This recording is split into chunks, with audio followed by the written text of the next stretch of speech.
Bonsoir tout le monde. Donc nous avons pris bonne note des questions qui ont été posées, mais par mesure de pragmatisme, je pense que la première question qui a trait à l'instrumentalisation de la justice et la dernière question qui se rapporte à l'aspect politique du dossier peuvent être jointes et je répondrai à ces questions pour céder la place à mon confrère Maître Alassane Cissé pour répondre aux 3 autres questions. Je pense qu'au regard des développements qui ont été faits tout à l'heure par mes brillants confrères, il est avéré que ce dossier est à l'origine très politique par la déclaration déjà du Premier ministre lorsqu'il s'est trouvé dans la ville de Farba Ngom, très politique au regard des actes qui sont posés par le parquet et le juge d'instruction financier. Parce que tout simplement, nous l'avons dit tout à l'heure, que c'est comme si une commande qui est en train d'être exécutée. Et au regard des décisions qui ont été prises, je pense que cela conforte notre position de dire que la justice est beaucoup instrumentalisée dans ce dossier.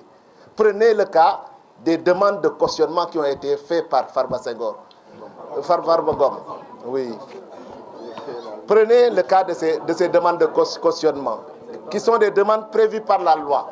C'est la loi qui dit qu'en cas de détournement de deniers publics, il est possible pour la personne poursuivie de proposer un cautionnement.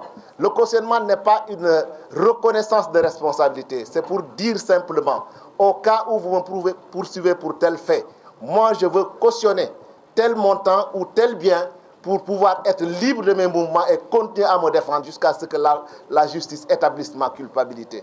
Lorsque Farba Ngom a proposé ce cautionnement, qu'est-ce qu'a dit la justice? La justice a dit non.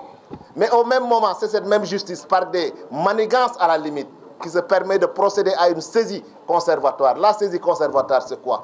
C'est de mettre la main sur des biens qui appartiennent à un inculpé pour attendre que, définitivement condamné, vous puissiez vous les approprier. Ça veut dire quoi? Là où la personne se propose spontanément d'offrir de cautionner, la justice refuse le cautionnement, mais de l'autre côté, la justice procède à une saisie forcée de ses biens.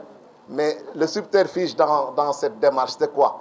C'est de l'empêcher, s'il avait envie de cautionner, de pouvoir disposer de biens à cautionner, alors qu'il avait offert spontanément de cautionner. Quand une justice se comporte comme ça, est-elle loin d'une commande publique? Parce que quand la justice veut jouer à cache-cache avec la personne qui est poursuivie, on n'est pas loin de la commande politique.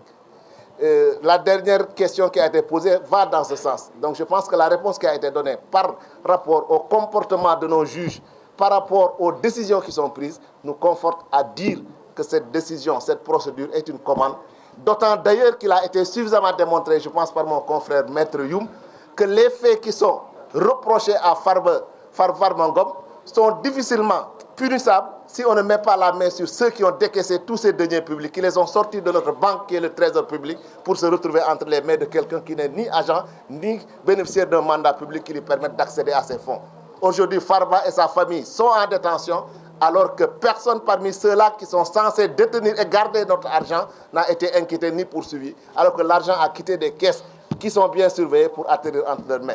Donc on ne peut pas comprendre une justice qui va dans une telle démarche sans qu'on ne suspecte cette justice d'être une commande publique. C'est ce que je tenais à vous dire. Je vous remercie. Alassane, permettez-le.